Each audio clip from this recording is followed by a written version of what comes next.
आणि आता महत्त्वाच्या बातम्या आपण पाहूया। विधानसभा निवडणुकीच्या पार्श्वभूमीवर भाजप हायकमांडकडून हालचाली। निवडणुका जाहीर होण्यापूर्वी राज्याची पहिली यादी येणार। 30 ते 35 उमेदवारांची पहिली यादी असेल, सूत्रांची माहिती। विरोधकांनी सेट केलेलं नरेटिव्ह आम्ही बदलणार, आमच्या योजना जनतेपर्यंत पोहोचवणार, छगन भुजबळ यांची माहिती। मुख्यमंत्रीपद मिळालं असतं तर अजितदादांनी पूर्ण पक्ष आणला असता। पूर्ण पक्ष सोबत घेण्याची अजित पवार यांच्याकडे शक्ती होती, धर्मराव बाबा आत्राम यांचं वक्तव्य। मुख्यमंत्री अजितदादा यापूर्वी झाले असते, परंतु पूर्णच्या पूर्ण पक्षच ते घेऊन आले असते, तितकं शक्ती होती। अजित पवार यांची शरद पवार गटाचे नेते श्रीराम शेट्टे यांनी भेट घेतली। श्रीराम शेट्टेंच्या कादवा कारखान्याला दादांची भेट।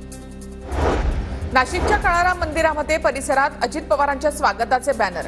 अजित पवारांच्या दौऱ्याच्या निमित्तानं भाजप आमदाराकडून स्वागताचे बॅनर।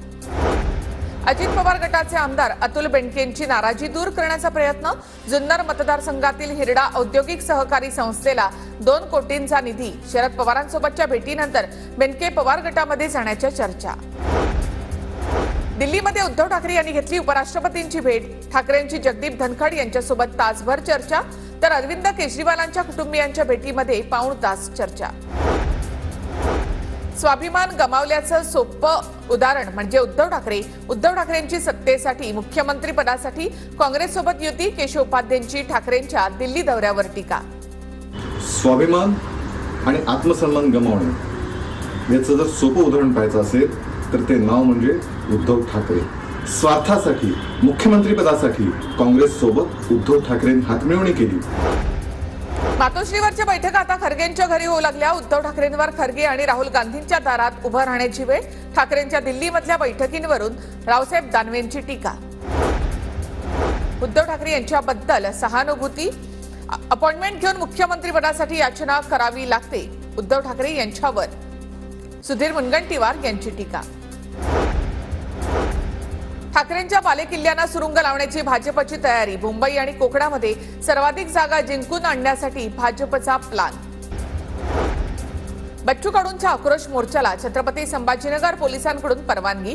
पोलिसांनी काल आक्रोश मोर्चाला परवानगी नाकारली होती। आज अटी शर्ती घालून मोर्चाला परवानगी देण्यात आली। वडिलांना राज्यपाल बनवणार, भाजपनं वचन दिलं होतं। भाजपनं दिलेल्या वचनावर अद्यापही निर्णय नाही, अभिजित अडसुळांची प्रतिक्रिया। अनंत करमुसे मारहाण प्रकरणामध्ये विशेष सरकारी वकील म्हणून अजय मिसर यांची नियुक्ती।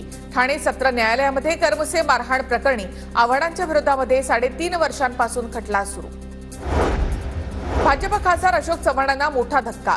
जवळचे मित्र माजी राज्यमंत्री डीपी सावंतांनी नांदेड उत्तरमधून उमेदवारी मागितली। काँग्रेसकडून सावंत लढण्यासाठी इच्छुक। पुण्यामध्ये काँग्रेसकडून मुख्यमंत्री उपमुख्यमंत्र्यांच्या विरोधात उपरोधिक बॅनर। लाडकी बहीण योजनेवरून मुख्यमंत्री माझा लाडका खड्डा योजना।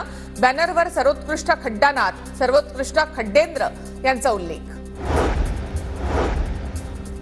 पक्ष कोणी चोरला, दुसऱ्याची गोष्ट चोरणं हे हिंदुत्व नाही। ठाण्यामध्ये ठाकरे गटाची बॅनरबाजी, शिंदे गटाला टोला। सुडाग्नींना पेटलेले हे सरकार पोलिसांना मोहरा बनवून सुडाचा खेळ खेळत आहे। खास वकील आणण्याचे खास कारण समजले नाही। अनंत करमुसे मारहाण प्रकरणी आव्हाडांची प्रतिक्रिया।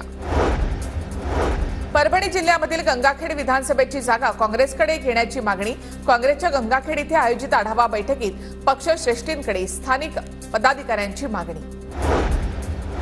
लोकसभेमध्ये वक्फ बोर्ड सुधारणा विधेयक सादर होताच विरोधकांचा गोंधळ, तर वक्फ बोर्ड सुधारणा विधेयकाला काँग्रेसचा विरोध। परभणी जिल्हा कचेरीवर शेतकऱ्यांकडून भजन कीर्तन आंदोलनाचा इशारा। पीक विम्याच्या प्रश्नाबाबत शेतकरी आक्रमक। सोलापुरातील उजनी धरण 100% भरलं। तहसीलदार शिल्पा ठोकळे आणि ग्रामस्थांच्या हस्ते जलपूजन। सांगलीमध्ये कृष्णा नदीच्या पाण्याची पातळी 20 फुटांनी घटली। वातावरण ढगाळ असून पावसानं सध्या विश्रांती घेतली आहे। पुणे शहरामधील पूरग्रस्तांना मोठा दिलासा। जुलैमधील अतिवृष्टीमुळे झालेल्या नुकसानीचे पंचनामे पूर्ण। पंचनाम्याचा अहवाल जिल्हाधिकाऱ्यांकडून राज्य शासनाला सुपूर्द।